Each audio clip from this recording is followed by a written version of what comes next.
All right, Alison Levine is her name, and this young lady, as we said, has done it all. There she's appearing on Good Morning America, and she has scaled the highest peaks on all 7 continents, skied to both the North and South Poles, also served as team captain for the first American women's Everest expedition, also teaches at the United States Military Academy at West Point. If you want me to keep reading your credits, we won't have time to talk.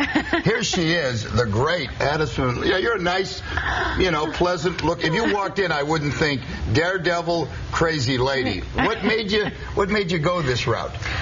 Well, basically, my entire life I had been reading stories about polar explorers and mountaineers and adventurers, and eventually, about 12 years ago, the light bulb went off, and I just thought, okay, if I really want to know what it's like to have to survive in these extreme environments and push myself beyond my limits, instead of just reading these stories about people that do these things, I should get out there and experience these things firsthand. But you had a normal childhood. I mean, as a little girl, you did the doll thing, and you had your friends and your tea parties, and you grow up, and all of a sudden you became this gigantic explorer.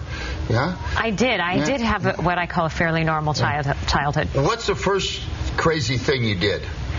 Where you said, I'm going to challenge myself, and your parents or people close to you said, Alison, no. Well, I started climbing mountains about 12 years ago, and I started on smaller peaks and then moved up to more technical things. And I think the first really intense experience I had where people said, are you sure you should do this, was in 2002 when I was the team captain of the first American women's Everest expedition. And that was one where people, I think, were a little bit nervous about what would happen. What's the first thing that you tried and just came up a little short, where you just couldn't meet the challenge?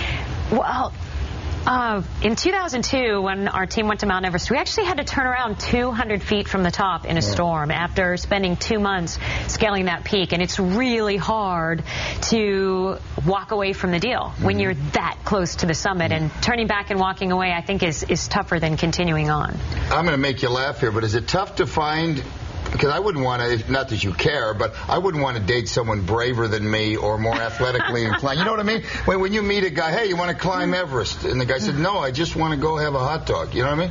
Yeah, is it hard to meet people that are like you? I saved the Everest thing for the second date. Okay, that's it. No, but I'm not joking. It must be hard to live off the mountain, huh? Well, it is sometimes hard to come back from an expedition, but I find that so many people have their own Mount Everest, figuratively, right? And they've all accomplished different things and have different areas of focus. And mine is probably different than most people's that I meet, but I'm just as intrigued by other people's but you probably, like mine is always, get a chuckle out of Pam. That's my Mount Everest every night. That means nothing to you, huh? What's your next challenge, quickly? Alison Levine will challenge? My next challenge is actually, I'm heading back to West Point next month to teach in the Department of Behavioral Sciences and Leadership, and that's one of my favorite activities that I could possibly be doing. Well, nice to meet you, young lady. Whenever you do something, the next really crazy thing where you really put your life on the line, we want to be there. We'll chronicle it, all right?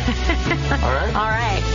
Boy, this woman's unbelievable. Alison Levine, see you at 11.